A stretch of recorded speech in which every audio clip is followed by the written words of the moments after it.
something about brother and sisters? Good Lord, it's a long list, 8 of them. And I suppose the family was like cut in half, because where I was at the bottom, there's 13, 14 years difference between maybe where my kid sister was and where the older brother was, eldest. So, memories of my very eldest brother, Ronald, are hardly there because we never played together or anything like that. He was in college by the time of going to work or something in Calcutta.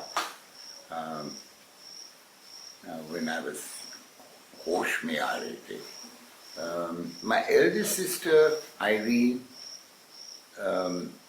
I knew her as a second mother. And in fact, my eldest brother and eldest sister were my godparents.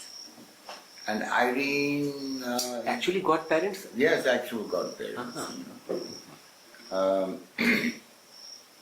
And so Irene I remember as I was her page boy in her marriage and things like that. When she got married, I was 10 years old. And when I went to boarding school, she's the one who would send me tuck boxes and sort of make... Which boarding school? St. Joseph's in Allahabad. But your home was there, so you still had to go and live in the boarding? No, that was when, after my father's death, then my mother went off to Delhi to live with 2 brothers of hers. Because my mother was too nervous. It was still early days in India, lots of robberies and this and that and the other. And I was 13 or 14 years old and I was suddenly catapulted to be the head of the family. So I can remember many days in childhood with a big 6-cell torch, walking around the ground outside the house looking for thieves. Other brothers had already moved on. Yes, Richard also? Richard had also just, immediately after my father's death, Richard and Mary, they went to live in Kanpur and work there. So all of a sudden, there was nobody in the house. You were the eldest man? Yes. So you went around with a torch? The house. And my kid sister and my mother, who imagined every day that a thief had broken in. Billi chalan mara and kisi cheez ko garaja and mother would be up. But those were very unsettled days. They were. I believe, yes. They were. It was not, independence had not been that long. Because this is early 50s. And Thornhill Road those days was not as thickly populated as it is now? I would imagine not. No, Allahabad was very sparse. And, so memories of childhood is very nice, but as I say, it was very aloof. It was sort of like by design of parents and things cut off. I used to like to hang out in the kitchen and things for other reasons also. But I was learning also how to cook. And I used to stop hobnobbing with the servants.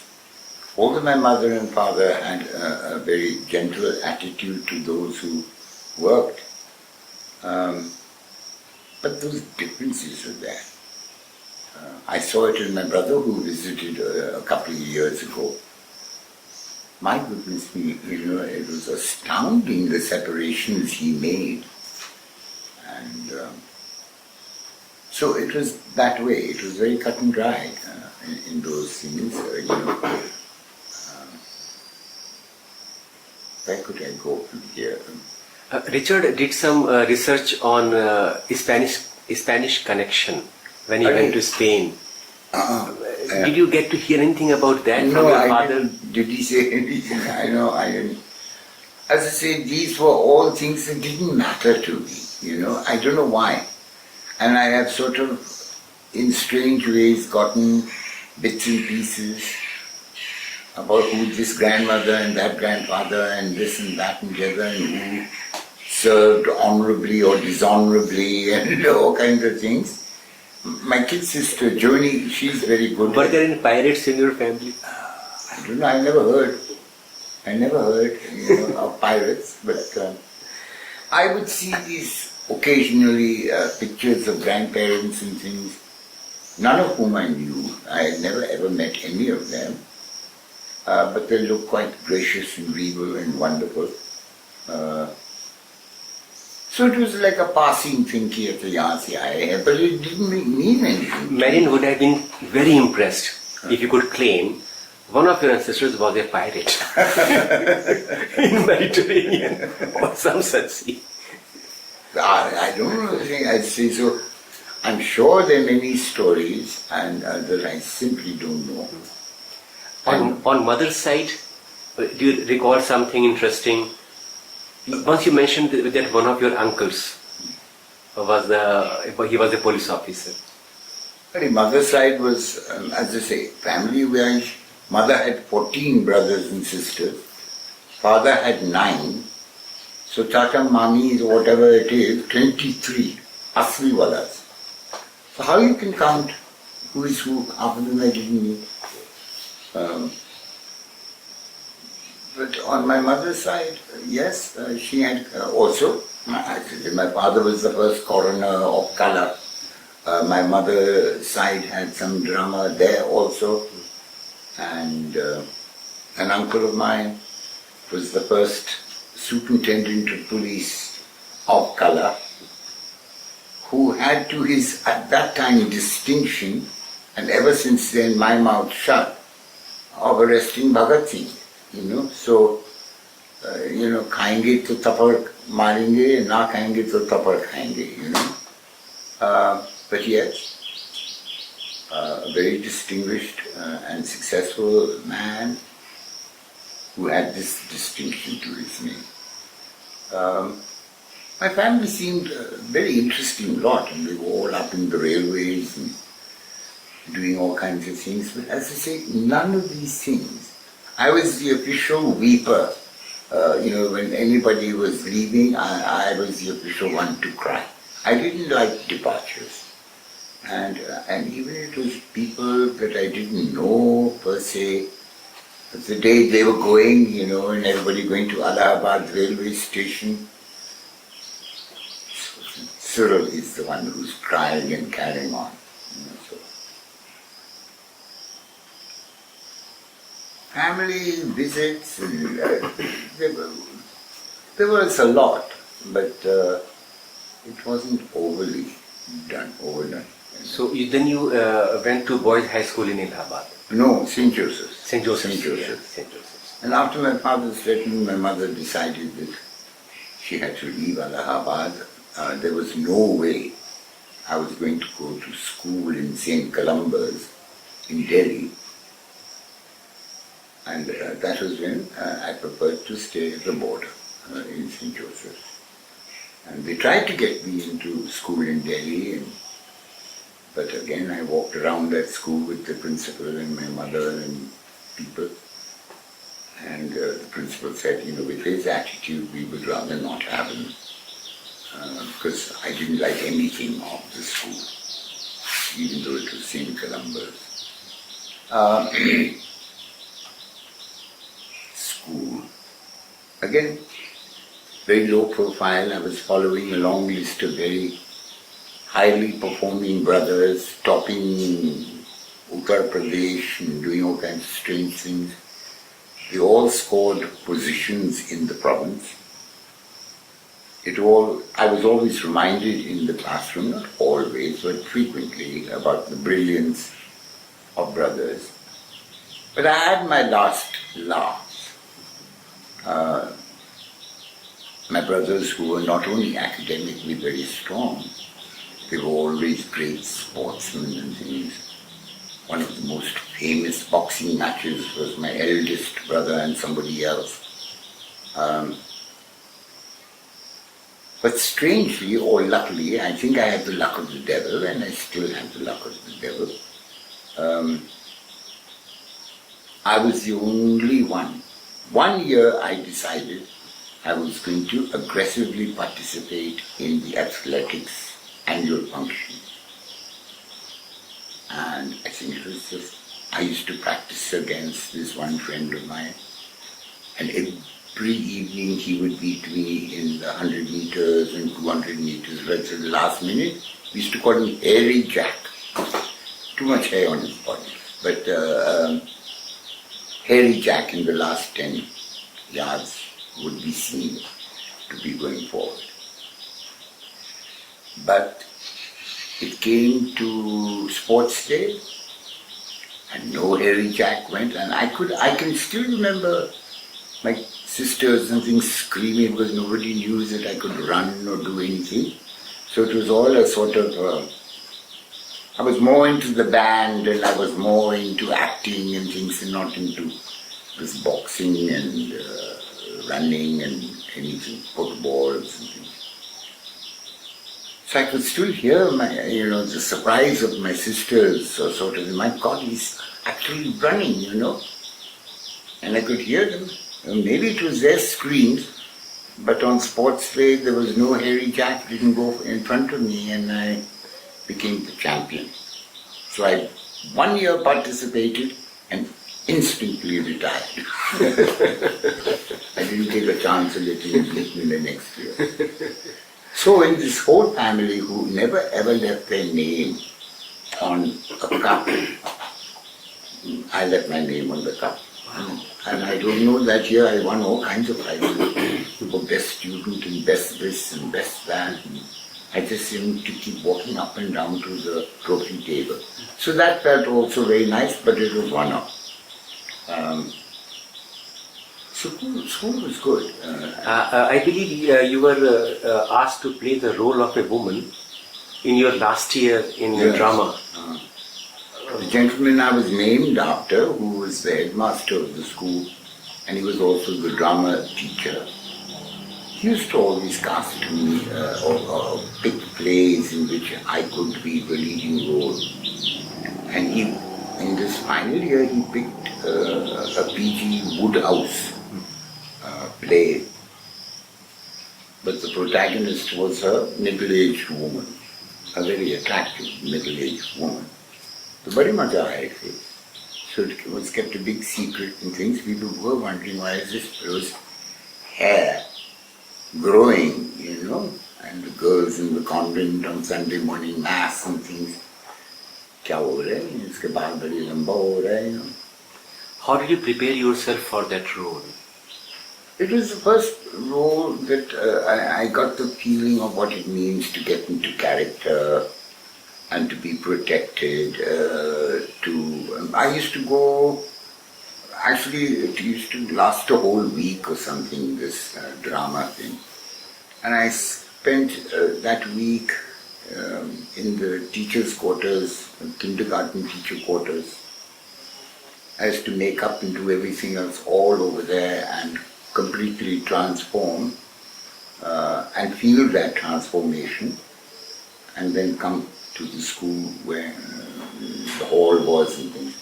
I also recall that my friends and things like that were sort of in awe. There was a whole, they nicely created a trip whereby instead of in a boys' school getting teased,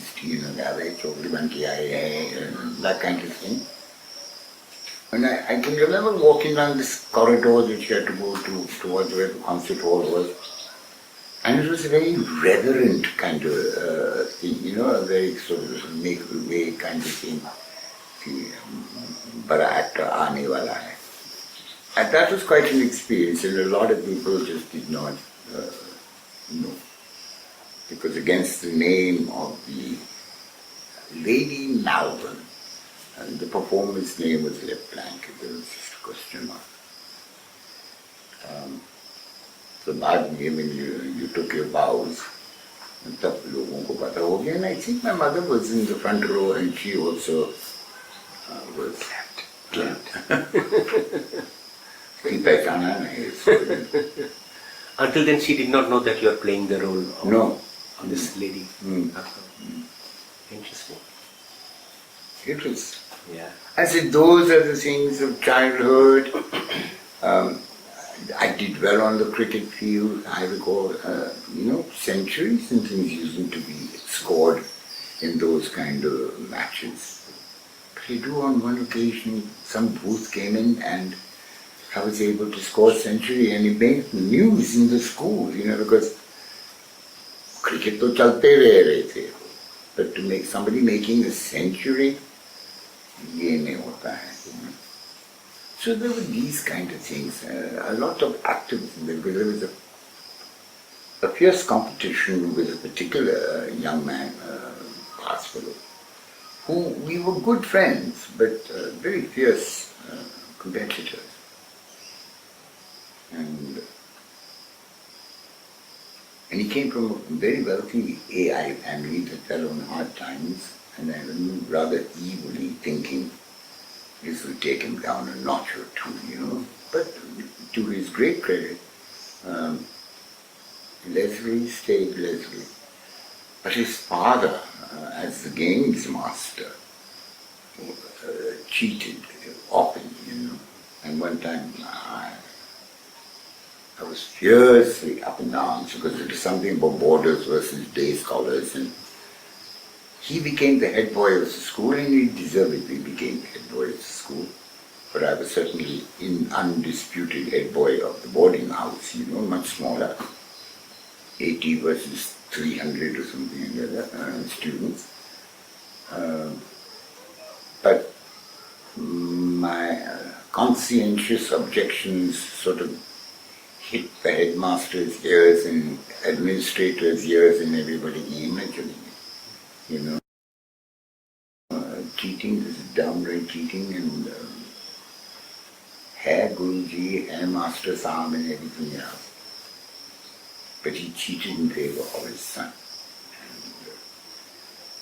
So that was an incident. So school, childhood, all these things are not unpleasant memories. Going to school as a young student, I can remember crying and doing all of those things and hating certain classes because they were not very nice teachers or something in the class. But otherwise, But once you asked me to go and visit a Catholic priest in St. Joseph, who used to be your teacher. Anything worth sharing about him? He was the disciplinarian in the school, and I had just joined the school in the boarding house. So I knew nothing about this standing in line and keeping silent and doing all kinds of weird things. So within the first 2 weeks of boarding, I was on the mat in front of him too many times for some violation of some law. And that way I remember that from childhood, yes, things that made pragmatic sense, I kept my mouth shut. But I didn't usually keep my mouth shut when maybe I should have. So he got very fed up. He was a very good friend of my family also. He got very fed up with me on the mat all of the time and expressed his disgust and sort of said, what are we going to do with you? This kind of thing. And there used to be 3 head boys, all giving conflicting orders. So I said, very simple. Hire all 3 of them and make me the head boy. And he just looked at me with utter shock and disgust, and all he said was, you can leave. Now. Thank you. And he left his room. And I think he watched me appropriately for a few days to see that I had forgotten that I said that. And one day he walked into the study hall in the evening, and usually a master used to supervise the study hall. And he tapped on the desk and asked for everybody's attention. So everybody got there. And then he announces that from this moment, you and you, who were head boys, are asked to step down, and he will be the head boy from this moment. Thanked us and turned around and walked out the door.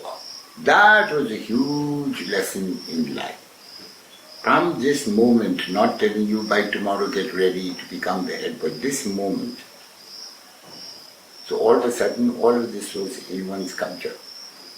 It was wonderful. I enjoyed it thoroughly. But you also faced some Oh, right. trouble from the ex. No, I did not so much with the ex. With the ex were quite useless.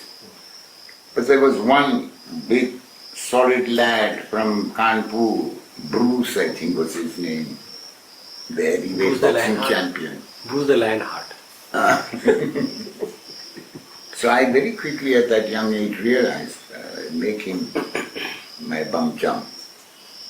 So he was deputized to act in my absence. If I went out for a pee or something, so I immediately learned that one. To get them on your side. Have a team. And the first, I had to pick one dramatic moment to establish rule. And I remember walking into the cathedral, this big, huge, beautiful place. And some junior was giggling and sort of chatting to his neighbor, going into church. So he got such a dhap across the car that it resonated in the cathedral like thunder, for a long time. And then suddenly everybody, oh, there's something serious here. But to my credit, no teacher ever had to come and supervise things. The boarding house ran beautifully, and sort of my rule used to sort of be, if you went to bunk or do something weird, without me knowing, then you're in shit. But if you tell me in advance, then I'll cover you. Making false bodies and things that look like somebody's in his bed. It didn't happen much, but those kind of simple things. I learned those things. I learned a lot about whatever has come in useful in life in that boarding house. He was great. So Father Ambrose, he was great. Yeah, Taking charge this very moment, this sudden kind of responsibilities being thrust on you, has it ever happened on other occasions in life? I mean, can you recall of something similar in life when you had to take a sport decision? I think sport decisions, you can remember many things, especially after working in operations in a big, huge airline. There were lots of sport decisions that you had to sort of take, But in And then, of course, living in the middle of nowhere in Anjani Sen, millions of sport decisions, because that's life and death kind of thing. Children were sick, animals, wild animals, or whatever it was, or taking walks in the middle of the night to go home. It's rather scary. So lots of sport decisions, and people tell you, when you're walking down a lonely road, oh, don't look back, the ghost is coming, and what ghost? That ghost, so you take a spot and say, I want to see this ghost, you turn around thinking, will my neck be twisted for life? But anyway, yeah, I think so. Lots of sport decisions happen. A lot of the incidents that go on in life, especially when the ashram was under a lot of aggression. Those were very mad times. I think a lot of childhood came in handy over there. Having this father who I didn't know was doing these things or had done these things, but was sort of aware of something happened here, who took very social and honest stances, even if it cost him his profession, I would say livelihood in many ways. But at those times you don't compromise, You do what is right. Whatever else has to happen after that happens. So with brothers and sisters, they were all, I sort of was there with my elder sister, who was very much like a mother. My brother Mervyn, who is still in Canada, and Terence, who recently passed away. They were protagonists. They were sort of like of the same age and both very bright and very different. Terence was the classic studier and things. Mervyn never was known to study other than lying flat on his stomach. And my father apparently said he'd be asleep in 10 minutes, which was correct. He never studied. He was just a natural. So there was competition there. Terence was, I was closer to him because he was also crazy about cricket. So he used to make me bowl to him all the time. Mervyn was into his own world, very good artist, and wood carver and things. To this day, will carve things that are so lifelike. Richard was, then my sister Mary, I didn't know much about, and although in England we lived a little bit together when the family was there. My kid sister I grew up with, Richard was just ahead of me, so he was very much in my life, and he was the workhorse at that time, for my father and things. He looked after things. He was the one who was very Indian, who spoke a lot of Hindi that we couldn't understand. This funny thing, childhood was this funny duality that I quickly decided on, are you a Kala Angrez or are you an Indian? And I had no complications about partitions and independence, and thoroughly enjoyed to see the back of the Angrezes.